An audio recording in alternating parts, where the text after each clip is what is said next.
जब याद पड़े 5 बार 2 बार 3 बार अपने गुरु को प्रणाम करिए नमः शिवाय से। खिचड़ी मत करिएगा। बहुत लोग करते हैं क्या कि सांस पर भी कर रहे हैं और माला पर गिनती भी कर रहे हैं। मैंने स्टेशन जाने के लिए एक टांग रिक्शा पर रखे, एक टांग बस पर रखे। साले चितरा नहीं जाएगा। हाँ बताइए, हमको अभी स्टेशन जाना है, कल जाना है स्टेशन। हम एक टांग रखे टेम्पो में, एक टांग रखे बस में, तो मेरा क्या हाल होगा? अरे कोई एक ही सिस्टम ना अप्लाई कीजिएगा। जब मन करे आप टेम्पो से जाइए, मन करे बस से जाइए, दोनों पर एक के साथ कैसे चढ़िएगा? ठीक उसी तरह से सांसों पर अगर मंत्रों का जप होगा, उसकी गिनती नहीं होती। गिनती तो किसी की नहीं होती। रुद्राक्ष के माला की भी गिनती नहीं होती, क्योंकि गिनती किया हुआ है, तो गिनती कुछ कर रहे हैं। अरे भैया 108 बार माला में डाला हुआ है ये बीड्स, जिसको अंग्रेजी में कहते हैं दाना, तो उसको गिनती कौन सी कर रहे हैं? नमः शिवाय 108 बार, वो तो गिनती किया हुआ है। सांस आपकी गिनती की हुई है, ये 24 घंटे में इतनी ही बार चलेगी।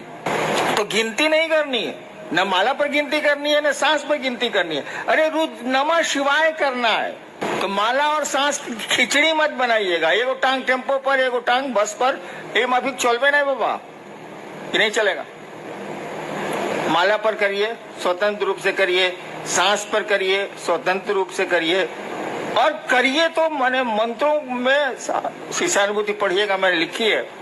मंत्रों में भाव प्रवेश आवश्यक है। यानी आप नमः शिवाय किए, सोच रहे हैं खिचड़ी पकी कि नहीं पकी, ये तो मंत्र जप नहीं हुआ। नमः शिवाय किया तो सोचिए कि अपने शिव को, नमः शिवाय का मानी क्या है? शिव को प्रणाम। नमः शिवाय किया तो सोचिए कि शिव को प्रणाम आपका मन कर रहा है। सोचिए, शरीर नहीं झुकाना है, हाथ नहीं उठाना है, मन आपका शिव को प्रणाम कर रहा है। दोबारा फिर नमः शिवाय करिए तो सोचिए कि मन आपका शिव को प्रणाम कर रहा है। इस तरह से 108 बार करिए। इस तरह से सांसों पर जब सांस पर जपिएगा तो याद पड़ जाएगा, उसमें दिक्कत नहीं है। लेकिन माला जैसे कीजिएगा, खिचड़ी याद आने लगेगी, चोखा याद आने लगेगा, अचार याद आने लगेगा। इसीलिए सोचिए कि नमः शिवाय का अर्थ होता है शिव को प्रणाम। आपका मन शिव को प्रणाम करे, तब नमः शिवाय का अर्थ हुआ। नहीं तो नमः शिवाय का क्या अर्थ? नेक्स्ट। मुंबई से भाई उर्वेश, इनकी जिज्ञासा है कि शिव भगवान और शिव गुरु में क्या अंतर है? कोई अंतर नहीं है। भगवान शिव और शिव गुरु में क्या अंतर है? महाकाल और महादेव में क्या अंतर है? अघोरेश्वर और शिव में क्या अंतर है? अरे एक ही सत्ता के कई काम हैं, इसीलिए कई नाम हैं। सत्ता तो एक ही है। मैं ही हूँ, मैं एक हरिनारायण। मैं सरकार में ज्वाइंट सेक्रेटरी भी था, गाड़ी भी अच्छी चलाता हूँ, पिस्टल भी बढ़िया चलाता हूँ। तो आप कहेगा कि एक बार मैं गया था सीवान, तो गाड़ी खुद चला रहा था, एटीएम था उसमें पटना में।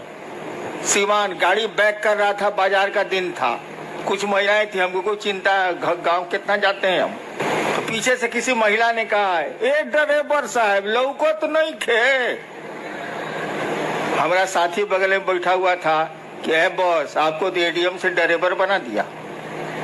तो जैसा काम कीजिएगा वैसा ही नाम न होगा। तो शिव गुरु और शिव भगवान शिव या कोई शिव का जो रूप है, सभी रूप उन्हीं के हैं, इसमें कोई फर्क नहीं पड़ता है। काम अलग अलग है, सो दिमाग में रखिएगा। गुरु से मांगिएगा तो जो चीज आपके लिए गड़बड़ हो जाएगी भविष्य में, वो नहीं देगा। महादेव से मांगिए तो लोक की शक्ति दे दिया ना, रहा न कोई रोन हरा। क्या मांग रहे हैं, किससे मांग रहे हैं? एक ही आदमी वो। गुरु से मांगिएगा तो वही देगा जो आपके लिए शुभ होगा। महादेव से मांगिएगा तो मांगिए, वहां पहुंच हो गई तो जो मन करे सो ले लीजिए, लूटा जाइए चाहे लूट लीजिए। महाकाल से मांगिएगा तो उतना किसी से दोस्ती करता है ना दुश्मनी करता है, कालनी संगी होता है, उसकी संगति किसी से नहीं होती है। कहा जाता महाकाल तेरी दया भी छलना है। महाकाल से दया मांगिएगा तो वो छल देंगे। काल किसी का दोस्त होता ही नहीं, न किसी का दुश्मन होता है, न किसी का दोस्त होता है। सत्ता तो वही, एक ही शिव हैं, वही ज्ञानदाता के रूप में गुरु हैं, वे ही महाकाल हैं, वे ही सब कुछ। नेक्स्ट। ये सूरत पांडेसरा जगह है, भाई आशीष सिंह हैं। इनकी जिज्ञासा है कि आओ चलें शिव की ओर, इस पंक्ति का भावार्थ समझाने की कृपा करें। भावार्थ, शब्दार्थ नहीं बुझा रहा है। एक बार ऐसे ही हमने बोल दिया था, कैद मांगी थी रिहाई तो नहीं मांगी थी। अब चर्चा में इस पर जिज्ञासा हो गई हमको कि इसका क्या अर्थ हुआ। हमका महाबकलोल है सब। अरे कैद मांगी थी, मैंने जेल मांगा था, इस साल हमको छोड़ कर दिया। ये पूछना क्या है? कैद मांगी थी रिहाई तो नहीं मांगी थी। हम कहा था कि महादेव से कहा है कि हमको बांध के रखिए अपने शिव भाव में, आप छोड़ देते हैं तो धरती हमको पेड़ देती है। इसीलिए कहा था कि कैद मांगी थी रिहाई तो नहीं मांगी थी। ठीक उसी तरह से मैं एक दिन चर्चा करके उठा, नहीं उस दिन मैं कुछ बोला ही नहीं। अचानक हमने कहा किसी को कुछ कहना है, तो कोई कुछ नहीं बोला। तो हमने कहा हमको कुछ कहना है, और हमने एक शब्द कहा था, एक वाक्य कहा था, आओ चलें शिव की ओर। वही आजकल आपका स्लोगन भी हो गया है, आओ चलें शिव की ओर। मैंने ही कहा था ऐसे ही कि आओ चलें शिव की ओर। अरे धरती पर आए, यहाँ से जाना है ही, यहाँ बहुत सारा काम करते हैं हम लोग। एक काम और करें कि मन को समझा लें कि चलो शिव की ओर यार, कहाँ फंस गए हो। दुनिया में रहो जरूर, लेकिन दुनिया के हो के रह मत जाओ, बहुत खराब स्थिति। आओ चलें शिव की ओर, इसका भावार्थ बहुत गूढ़ है, बहुत गूढ़ है। उस स्टेज पर आपको आना होगा, तभी समझ में आएगी बात कि आओ चलें शिव की ओर। एक सुदूर क्षिति से आती हुई मध्यम मध्यम आवाज है जो इंसान को बोल रही है, आओ चलें शिव की ओर। उस आवाज को कोई सुन पा रहा है, कोई नहीं सुन पा रहा है। नेक्स्ट। मुंबई से हैं भाई रामनाथ ठाकुर जी। साहब श्री कहते हैं कि शिष्य भाव जागरण के लिए, हे शिव आप मेरे गुरु हैं, मैं आपका शिष्य हूँ, मुझ शिष्य पर दया कर दीजिए। इस मूक संवाद को प्रतिदिन बारंबार संप्रेषित किया जाए। कुछ लोग कहते हैं शिव दया शिष्य भाव के साथ ही मांगने पर गुरु दया करेंगे। कृपया स्पष्ट किया जाए कि दोनों विरोधाभासी क्यों लगते हैं। ये बात ही, सवाल ही हमको स्पष्ट नहीं हो रहा है। क्या इसका अर्थ क्या हुआ? सवाल का अर्थ क्या हुआ? अरे आप समझाइए ना, क्या इसका माने हुआ? एक पक्ष कह रहा है कि गुरु से दया मांगिए, प्रतिदिन संप्रेषित कीजिए। दूसरा व्यक्ति कह रहा है कि जब तक आप भाव से नहीं मांगिएगा आपको दया नहीं मिलेगी। इतना ही बात ना है? जी जी। लोगों को यहाँ जॉब नहीं मिलती, तुझे मिली है यूएस में और तुझे जाना नहीं है। हाँ नहीं जाना, मुझे यहीं रहना है। देख एस्ट्रो सुन लिया ना, एगो साधु जी तो उनको गांव वाला लोग बुलाया कि आइए, बड़ी दिन से आप गांव के बाहर रहते हैं पहले के जमाने में, आज गांव में के आपके सम्मान में एगो प्रीति भोज देंगे, मैंने खाने पीने वाला प्रीति भोज। आप नहीं दे रहे हमको, लेकिन उस साधु को दिया था। आया तो साधु आया तो कुछ तो सवाल जवाब होबे न करेगा। तो कुछ लोगों ने पूछा कि बाबा बताइए भगवान है कि नहीं है। तो साधु बोला कि कौन लोग कहते हैं कि भगवान है, जरा हाथ उठाएं। तो हाथ उठा कुछ। कौन लोग कहते हैं कि भगवान नहीं है, वो लोग हाथ उठाए। तो कुछ लोग हाथ उठाए। कहा कि आप लोग दोनों आपस में समझा लीजिए, हम जाते हैं। तो दो तरह का बात, तब दो तरह का बात है, दोनों आपस में समझा लीजिए, हमारी क्या जरूरत है भाई साहब। क्या सवाल है? वही है कि दया के साथ। अरे बेवकूफ, वो सब आपको नहीं बोल रहे हैं, हम भी वही हैं, प्रश्नकर्ता को बोल रहे हैं। अरे भाव क्या है भाई? पत्नी का भाव है आप में, पुत्र का भाव है आप में, पिता का भाव है आप में, है? मेरा का भाव है कि आपकी चप्पल कहाँ है, आपकी पॉकेट में पैसा कितना है, आपका घर कहाँ है, घर कौन सा है, सब पहचानते हैं आप। पैसवा नहीं बोल रहा है कि ये भैया ये भैया ये भैया हम 502 रुपया बनी। आप जानते हैं कि 502 रुपया मेरे पॉकेट में है, इसलिए कि आपका पैसा है वो। एक चीज होती है विचार, एक चीज होता है भाव। विचार दिमाग से उठते हैं, थिंकिंग है विचार, थॉट है। यह विचार कि हे शिव आप मेरे गुरु हैं, एक विचार है ये। लेकिन देखिए वाक्य में हे शिव आप मेरे गुरु हैं, ये मेरा आपका छिप रहा है। जहां मेरा सामने आया कि मेरे गुरु हैं, तब फिक्र हो जाएगी कि मेरी चप्पल कहाँ है, मेरा महादेव कहाँ है। और जब ये बात आपके दिमाग से दिल में उतरेगी तो भाव है। भाव कुछ नहीं है बाबू, जो बात दिल से उठती है वो भाव है, जो बात दिमाग से उठती है वो विचार है, और कुछ नहीं है। तो कहा गया कि विचार को बार बार अपने दिमाग में आने दोगे तो ये दिल में प्रवेश कर जाएगा। उदाहरण दें, हम लोग बहुत जगह अफसर रहे हैं, बाबूजी भी अफसर रहे हैं, तो बदली होती रहती थी, अफसर कॉलोनी थी। पत्नी ने एक दिन आपसे कहा कि जो पड़ोसी है ना अफसर हो, बढ़िया आदमी है, तो आज केला भेजा था बच्चों के लिए। ठीक, ये विचार है, सूचना आपको मिली है। फिर दूसरे दिन पत्नी ने कहा कि उसकी बीवी कद्दू भेजी है सब्जी के लिए। खाली आपके दिमाग में न्यूज आ रहा है, विचार आ रहा है। धीरे धीरे आपको लगेगा कि पड़ोसी बढ़िया आदमी। एक दिन आपकी पत्नी ने कहा कि देखिए ना उसको बुखार लग गया है उनके बचवा को, तो आप कहेगा चलो दिखाते हैं। देखिए अब दिमाग से बात दिल में आने लगी, उसके बच्चे को देखने आप जाने लगे।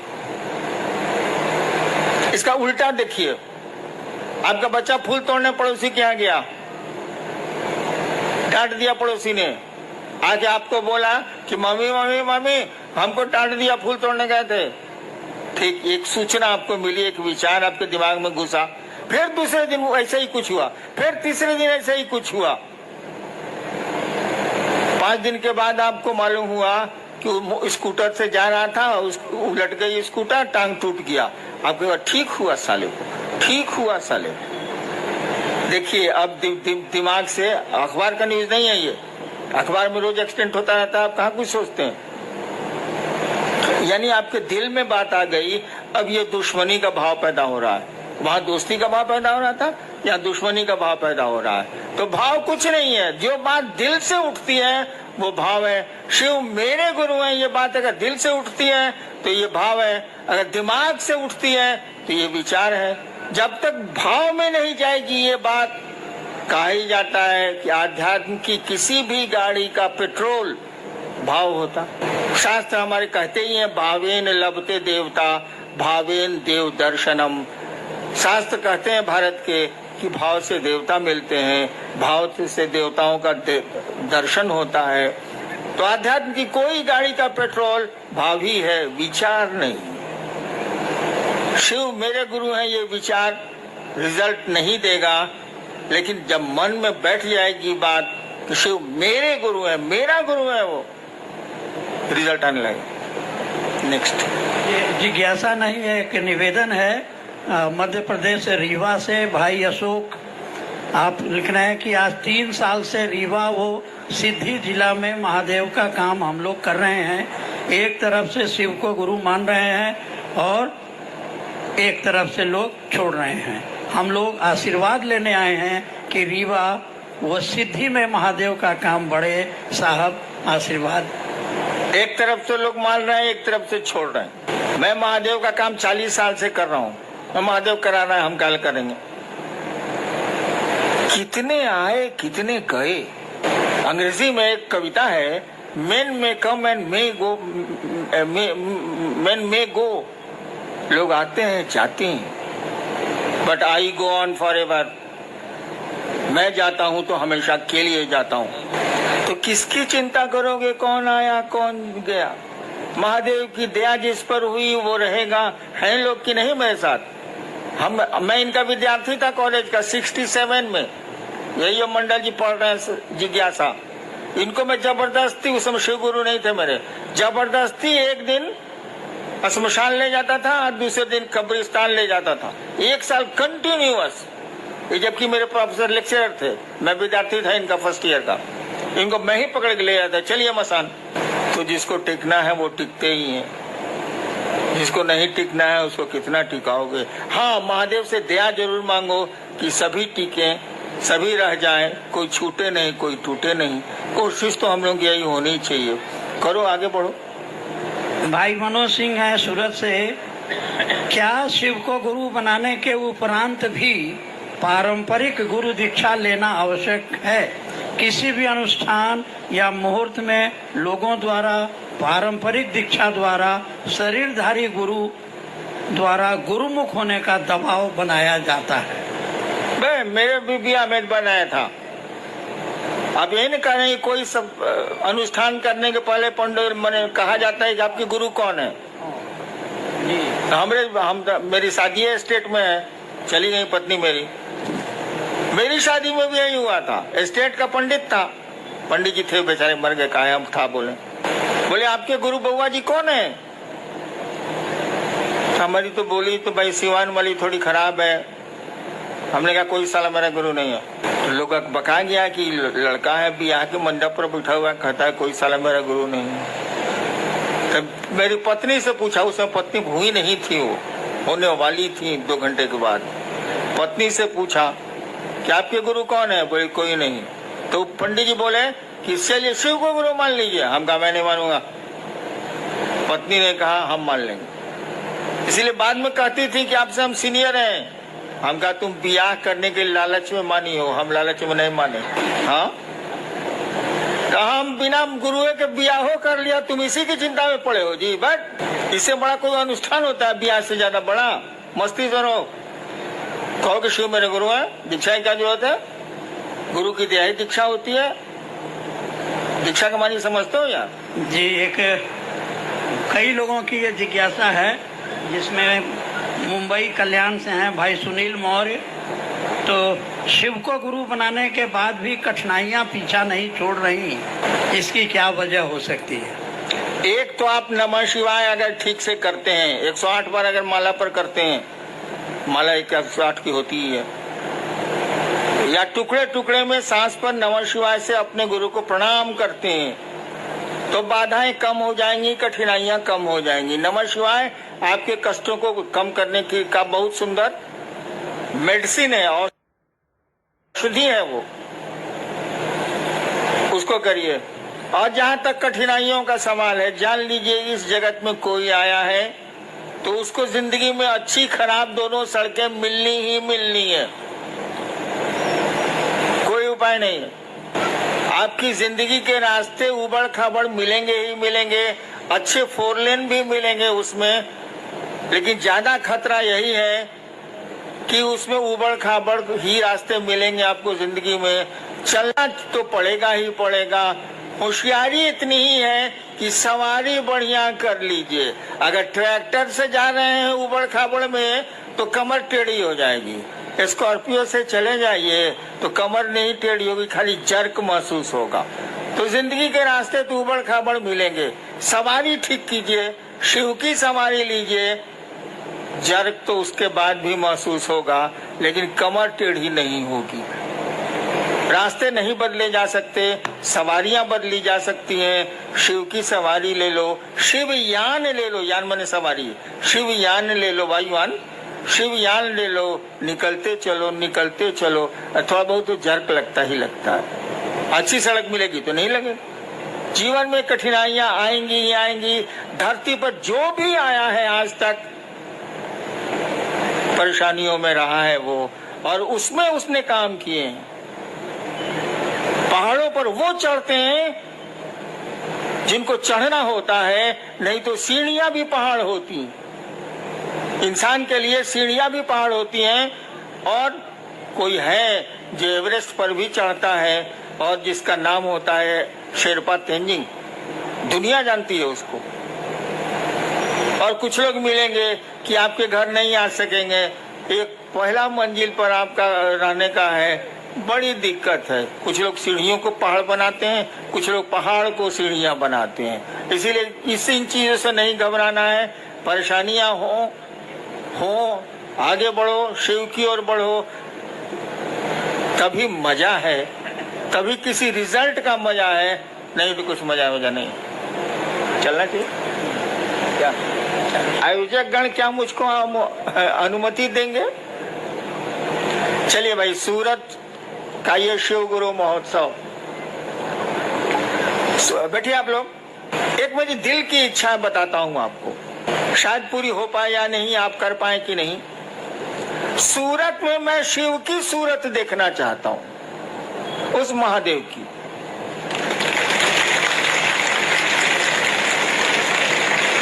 जैसे सोमनाथ है ना, सूरत में भी मैं शिव की सूरत देखना चाहता हूं, लोगों के दिलों में शिव को देखना चाहता हूं। आप मदद करें, आप सहयोग करें, महादेव दया करें। आपको प्रणाम।